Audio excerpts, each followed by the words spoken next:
যার কাছে কেবল মানসিক যন্ত্রণা পাওয়া যায়, তার কাছে কখনোই মানসিক শান্তির আশা করা উচিত নয়।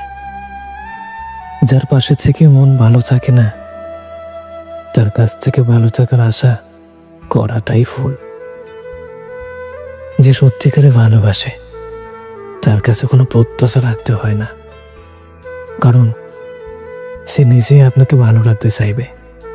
তার কারণে আপনার কষ্ট হোক তা কখনোই চাইবে না। সত্যিকারে ভালোবাসা মানে হলো প্রিয় মানুষটি কি করলে স্বস্তি পাবে সেটি বোঝার চেষ্টা করা। আর যে মানুষ আপনাকে প্রতিনিয়ত মানসিক যন্ত্রণায় রাখে, তার কাছ থেকে দূরে থাকা এড়িয়ে চলাই সবচেয়ে বুদ্ধিমানের কাজ। জীবনে এমন মানুষের সঙ্গ কামনা করুন যে আপনাকে হাসায়, যত্ন নেয়, আপনার বিশ্বাস আগলে রাখে, এমনকি তখনও ভালোবাসে যখন আপনি নিজেকেও ভালোবাসতে ভুলে যান।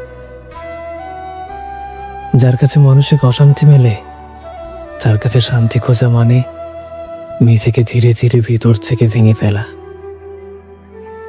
একজন মানুষের সাথে মাসে একদিন আনন্দে থেকে বাকি 29 দিন অশান্তিতে থাকার কোনো মানেই হয় না।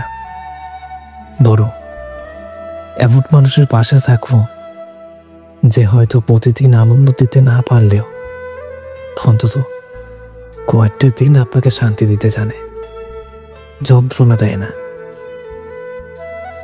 পৃথিবীর সবচেয়ে ভয়ানক রোগ হচ্ছে মানসিক অশান্তি। মন যদি অশান্ত থাকে, তবে সুখের খোঁজে সারা দুনিয়া ঘুরেও শান্তি পাওয়া যায় না। যেই দিন আপনি বুঝবেন মানসিক যন্ত্রণা দেওয়া মানুষকে এড়িয়ে চড়ায় বেঁচে থাকার শ্রেষ্ঠ উপায়, সেই দিন থেকেই আপনার ভালো থাকা শুরু হবে।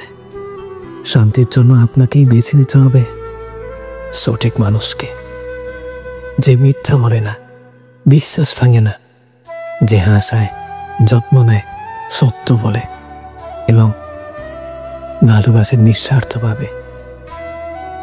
প্রিয়জন তো সেই যে শত কষ্টের মাঝেও আপনাকে হাসাতে পারে, যে সুযোগ থাকা সত্ত্বেও বিশ্বাস ভাঙে না, যে ভালোবাসতে জানে, যত্ন নিতে জানে, আর আপনাকে মানসিক শান্তি দিতে জানে। এমন মানুষটাই আসলে সবচেয়ে আপন, সবচেয়ে সত্য। তাদের কাছে নিজেকে সঁপে দিতে কোনো দ্বিধা থাকে না। উফ, একটুও না। আজকে লেখাই ছিল ফাহাদ মিয়া, কণ্ঠে আমি কুসদাস। যদি ফেসবুকে শুনে থাকেন তবে ফলো করুন, আর যদি ইউটিউবে শুনে থাকেন তবে প্লিজ সাবস্ক্রাইব করুন। আমি আপনাদের ভালোবাসা একটা সাবস্ক্রাইব পেতেই তো পারি। আর আপনাদের যদি অন্যরকম কোনো স্টোরি শুনতে পছন্দ হয় তবে প্লিজ কমেন্ট করে জানাবেন। দেখা হচ্ছে খুব শীঘ্রই পরবর্তী স্টোরিতে। ততক্ষণ পর্যন্ত ভালো থাকবেন, সুস্থ থাকবেন এবং নিজেদের যত্ন নেবেন।